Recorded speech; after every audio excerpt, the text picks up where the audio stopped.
Perkenalkan, saya Ferry Samuel Ray dengan NIM 210611020504, kelas 2B8 Manajemen, akan mempresentasikan materi dari MK Manajemen Lembaga Keuangan, dosen NER, genre SR Loindong, SEMM.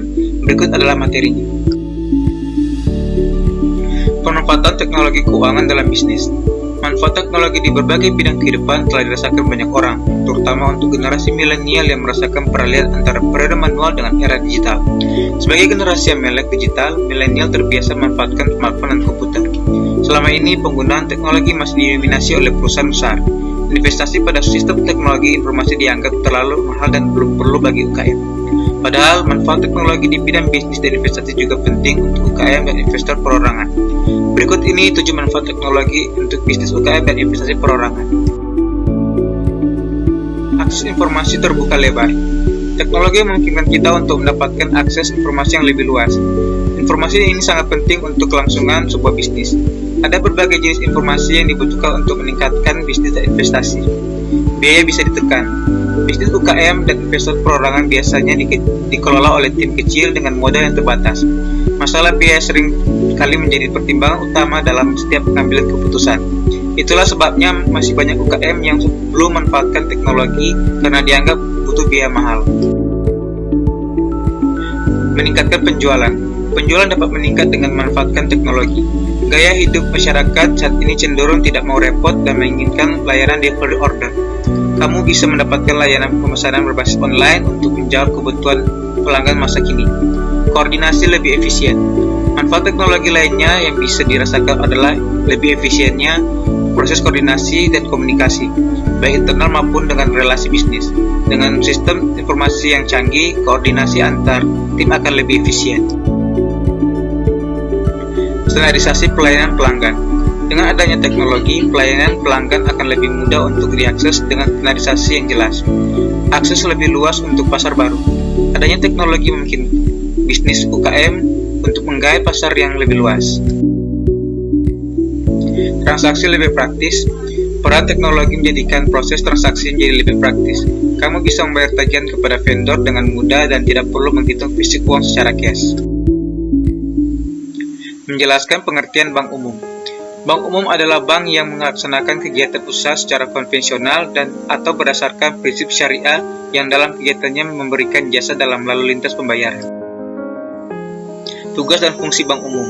Secara umum ada 2 tugas bank, yakni menghimpun dana dari masyarakat atau disebut dengan lending dan menyalurkan dana ke masyarakat atau disebut juga dengan lending. Selain itu, bank juga melaksanakan aktivitas pelayanan jasa perbankan kepada masyarakat seperti jasa pengiriman uang, jasa pembayaran, jasa pengampunan pembayaran tagihan, jasa penitipan barang berharga, dan semacamnya. Sementara itu, fungsi bank umum secara umum ada 3, yakni agent of trust, agent of equity, dan agent of development. Kegiatan usaha bank umum menghimpun dana dari masyarakat dalam bentuk simpanan berupa giro, deposito berjangka, sertifikat deposito, tabungan, dan atau bentuk lainnya yang diutamakan dengan memberikan kredit, menerbitkan surat pengakuan utang, membeli, menjual atau menjamin atas risiko sendiri maupun untuk kepentingan dan atas perintah nasabahnya, memindahkan uang baik untuk kepentingan sendiri maupun untuk kepentingan nasabah, memanfaatkan dana pada meminjam dana dari atau meminjamkan dana kepada bank lain, baik dengan menggunakan surat, sarana telekomunikasi maupun dengan WC petunjuk, cek atau sarana lainnya. Menerima pembayaran dari tagihan atas surat berharga dan melakukan perhitungan dengan antar pihak ketiga, menyediakan tempat untuk menyimpan barang dan surat berharga, melakukan kegiatan penitipan untuk kepentingan pihak lain berdasarkan suatu kontrak, melakukan penempatan dana dari nasabah kepada nasabah lainnya dalam bentuk surat berharga dan tidak tercatat di bursa efek, melakukan kegiatan ajang piutang, usaha, kartu kredit, dan kegiatan awali amanat, menyediakan pembiayaan dan atau melakukan kegiatan lain berdasarkan prinsip syariah sesuai dengan ketentuan yang ditetapkan oleh Bank Indonesia, melakukan kegiatan lain yang lazim dilakukan oleh bank sepanjang tidak bertentangan dengan undang-undang ini dan peraturan perundang-undangan yang berlaku. Manajemen bank umum. Biasanya manajemen bank berarti proses yang mengatur kegiatan hukum bank. Manajemen bank dapat didefinisikan oleh objek manajemen tertentu, aktivitas keuangan yang berhubungan dengan masalah perbankan. Manajemen bank juga memperhatikan penerapan fungsi manajemen di bidang perbankan. Sasaran manajemen bank umum. Sasaran jangka pendek. Sasaran jangka pendek ini berkaitan dengan penggunaan waktu dalam operasional bank untuk mencapai tujuan yang bersifat jangka pendek. Sasaran manajemen bank antara lain pemenuhan likuiditas, terutama untuk memenuhi likuiditas wajib minimum yang ditetapkan otoritas moneter di samping kebutuhan likuiditas untuk memenuhi penarikan dana oleh nasabah sehari-hari. Sasaran jangka panjang. Sasaran jangka panjang manajemen bank adalah bagaimana memperoleh keuntungan dari kegiatan bank untuk meningkatkan nilai perusahaan yang memaksimalkan kekayaan pemilik bank. Sasaran pokok manajemen bank pada dasarnya adalah untuk maksimalkan nilai investasi dari pemilik bank.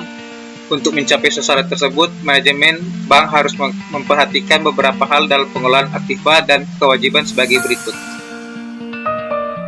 Mengelola likuiditasnya, memperkecil risiko dengan mengalokasikan dananya pada aset yang berisiko rendah atau melakukan diversifikasi, memperoleh dana dengan biaya rendah, menentukan jumlah modal yang harus dipertahankan dan meningkatkan modal sesuai kebutuhan.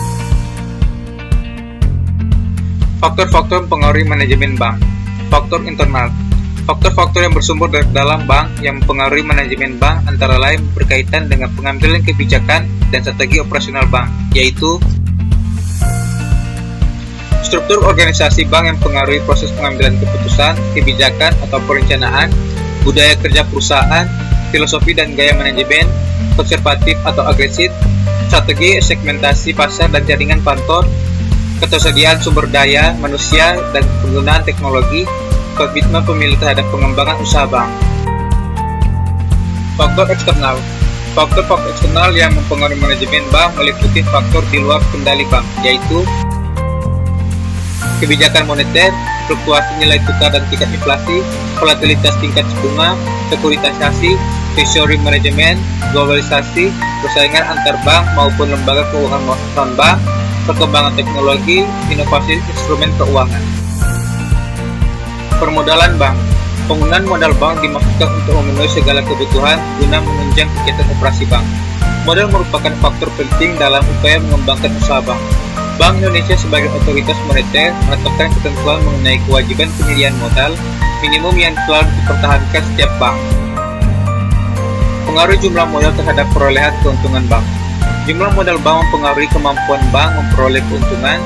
Untuk mengukur kemampuan bank memperoleh keuntungan dapat digunakan berbagai ukuran antara lain adalah rasio return on asset atau ROA dan return on equity atau ROE. Sumber dan penggunaan dana bank. 1. Dana sendiri. 2. Dana dari deposan yang terdiri dari giro, rekening giro, cek, biliet giro, jasa giro. 3. Deposito jangka panjang. 4. Tabungan. 5. Cara lain penghimpunan dana dari deposan yang terdiri dari sertifikat deposito, deposito on call, rekening giro terkait tabungan. 6. Dana pinjaman yang terdiri dari call money, pinjaman antar bank, kredit likuiditas Bank Indonesia, surat berharga bukan bank, diskonto Bank Indonesia. Modal bagi kantor cabang dari bank yang berkedudukan di luar negeri. Yang dimaksud dengan modal bagi kantor cabang bank dari bank yang berkedudukan di luar negeri adalah dana bersih kantor pusat dan kantor-kantor cabang di luar Indonesia. Adapun komponen dari dana bersih tersebut adalah sebagai berikut. Cadangan yang dibentuk oleh kantor cabang di Indonesia yang berasal dari laba setelah pajak, baik berupa cadangan modal, cadangan umum, dan cadangan tujuan.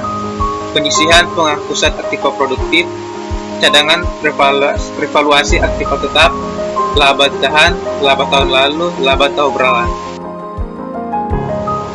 Selisih antara penerimaan dalam segala bentuk di luar butir A sampai dengan dari kantor pusat dan atau kantor-kantor cabang bank di luar Indonesia kepada kantor cabangnya di Indonesia, dengan penempatan dana dalam segala bentuk di luar butir A sampai dengan F dari kantor cabangnya di Indonesia kepada kantor pusat dan atau kantor-kantor cabang di luar Indonesia atau Net Interprovincial Fund atau NIOF. Bank Syariah. Pengertian tentang bank syariah dan istilah dalamnya. Berdasarkan Undang-Undang Nomor 21 Tahun 2008 tentang Perbankan Syariah, bank syariah merupakan bank yang menjalankan kegiatan usaha berdasarkan prinsip syariah atau prinsip hukum Islam. Prinsip syariah Islam yang dimaksud mencakup dengan prinsip keadilan dan keseimbangan. kemaslahatan, universalisme, serta tidak mengandung ghazar, maisir, riba, salim, dan objek yang haram, bagaimana yang diatur dalam Fatwa Majelis Ulama Indonesia. Penanggung jawab Bank Syariah dalam pelaksanaan fungsi pengaturan dan pengawasan Otoritas Jasa Keuangan atau OJK tetap menerapkan tata kelola yang sama dengan bank konvensional, yaitu dengan menjalankan prinsip kehati-hatian dan juga memastikan tata kelola berjalan dengan baik.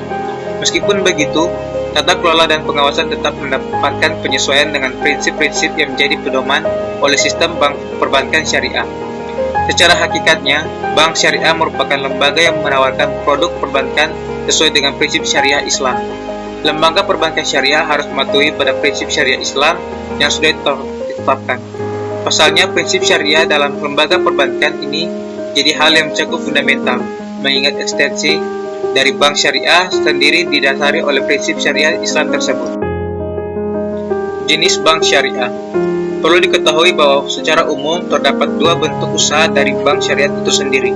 Pertama adalah bank umum syariah dan yang kedua adalah bank pembiayaan rakyat syariah atau BPRS. Kedua jenis usaha bank syariah tersebut memiliki fungsi dasar yang sama dalam menghimpun dan menyalurkan dana masyarakat. Namun, ada perbedaan dalam sistem operasi yang ditawarkan kepada nasabah. Fungsi sosial. Fungsi sosial merupakan aspek pertama yang memperlihatkan perbedaan antara bank umum syariah dan bank pembiayaan rakyat syariah secara signifikan. Dalam pelaksanaan aktivitas perbankan syariah, bank umum syariah dapat menjalankan fungsi sosial sebagai lembaga baitul mal. Dalam hal ini adalah penerimaan dana yang bersumber dari zakat, infak, sedekah, hibah atau dana sosial lainnya. Dana yang diterima tersebut nantinya bisa disalurkan kepada organisasi pengelola zakat untuk keperluan sosial. Sedangkan bank pembiayaan rakyat syariah tidak memiliki fungsi sosial tersebut. Pengimpunan dana. Dalam sistem pengimpunan dana, bank umum syariah diperbolehkan untuk menghimpun dana sosial yang berasal dari wakaf berbentuk uang. Wakaf uang yang diterima tersebut akan disalurkan kepada pengelola wakaf atau nazir sesuai dengan kehendak pemberi wakaf. Sedangkan untuk bank pembiayaan rakyat syariah, bank hanya bisa melakukan pengimpunan dana nasabah melalui rekening bank pembiayaan rakyat syariah. Penyaluran dana. Bank pembiayaan rakyat syariah hanya bisa menyalurkan dana masyarakat dalam bentuk pembiayaan bagi hasil dan pembiayaan penyewaan barang bergerak atau tidak bergerak kepada nasabah yang didasari oleh akad ijarah. Selain itu, pembiayaan yang dilakukan oleh bank pembiayaan rakyat syariah juga bisa dilakukan dengan cara sewa beli serta pengambilan alihan utang berdasarkan akad hawalan. Istilah-istilah dalam bank syariah. Pembiayaan. Dalam aktivitas perbankan secara umum, mungkin Anda mengenal kata kredit. Namun untuk aktivitas bank syariah, hal tersebut dikenal dengan istilah pembiayaan. Meski begitu, tidak hanya sekedar perbedaan nama saja. Pembiayaan merupakan salah satu program dari bank syariah yang bertujuan untuk membantu masyarakat dalam penyediaan dana dan atau barang serta fasilitas lain. Ujroh. Dalam perjanjian pembiayaan, sebagai nasabah bank syariah, Anda juga perlu memperhatikan kata ujroh. Istilah ini memiliki makna yang berarti sebuah persetujuan atas nilai atau harga sewa yang harus dibayarkan oleh penerima manfaat pembiayaan terkait pengguna manfaat atas objek pembiayaan. Ketentuan besaran nilai yang dibayarkan perlu ditetapkan melalui akad yang disepakati oleh kedua belah pihak. Akad. Sebagai nasabah bank syariah, Anda juga sering menemukan istilah akad dalam berbagai fasilitas atau produk perbankan yang digunakan. Istilah satu ini memiliki arti yang mengacu pada kesepakatan dalam bentuk perjanjian tertulis antara bank dan nasabah atau pihak lain. Dalam kesepakatan tersebut dimuat juga informasi mengenai hak dan kewajiban, standar operasional, serta persyaratan yang disepakati sesuai dengan prinsip syariah dan hukum yang berlaku. Bank Perkreditan Rakyat. Bank Perkreditan Rakyat atau BPR adalah bank yang melaksanakan kegiatan usaha secara konvensional atau berdasarkan prinsip syariah, yang dalam kegiatannya tidak memberikan jasa dalam lalu lintas pembayaran. Kegiatan usaha Bank Perkreditan Rakyat. Berikut usaha yang dapat dilaksanakan oleh BPR. menghimpun dana dari masyarakat dalam bentuk simpanan berupa deposito berjangka, tabungan, dan atau bentuk lainnya yang disamakan dengan itu, memberikan kredit, menyediakan pembiayaan dan penempatan dana berdasarkan prinsip syariah sesuai dengan ketentuan yang ditetapkan oleh Bank Indonesia, menempatkan dananya dalam bentuk sertifikat Bank Indonesia, deposito berjangka, sertifikat deposito, dan atau tabungan pada bank lain. Tugas Bank Perkreditan Rakyat. Secara umum, cara tugas Bank Perkreditan Rakyat dengan bank umum hampir sama, namun tetap ada perbedaannya.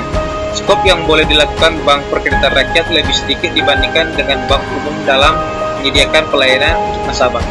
Berikut beberapa tugasnya. 1. Menghimpun dana dari masyarakat dalam bentuk simpanan berjangka, tabungan, atau bentuk lainnya. 2. Memberikan pinjaman kepada masyarakat yang membutuhkan. 3. Menyediakan pembiayaan bagi nasabah berdasarkan prinsip bagi hasil sesuai dengan ketentuan yang ditetapkan dalam peraturan pemerintah. 4. Menempatkan dana dalam bentuk deposito berjangka, sertifikat deposito, dan atau jenis tabungan lainnya. Fungsi Bank Perkreditan Rakyat: memberi pengetahuan terhadap masyarakat luas tentang perbankan. Di bank, kebanyakan dari mereka lebih memilih untuk menyimpannya di rumah saja. Saat ini masyarakat masih awam tentang fungsi dan juga tugas utama BPR. Apalagi untuk mereka yang tinggal di desa, mereka hanya masih takut untuk menyimpan uangnya. Membuat pemerataan kesempatan untuk membuka usaha. Di era digital, banyak anak muda yang mempunyai ide bisnis yang kreatif. Implementasi dan dari ide tersebut memerlukan modal keuangan yang cukup. Oleh karena itulah BPR hadir sebagai penyedia modal untuk dana untuk mereka. Mempercepat pembangunan di desa. BPR memang masih banyak dibangun di desa. Untuk itu, fungsi lain dari BPR adalah membantu mempercepat pembangunan yang ada dalam suatu desa, sehingga seluruh desa yang ada di Indonesia tidak lagi ketinggalan zaman karena kekurangan informasi terkait dunia usaha. Menyediakan layanan perbankan. Fungsi utama lainnya dari BPR adalah menyediakan pelayanan perbankan. Untuk bisa digunakan oleh setiap warga, layanan perbankan ini bisa berbentuk tabungan perorangan ataupun pemberian layanan pinjaman dana untuk mereka yang memerlukan modal pinjaman usaha.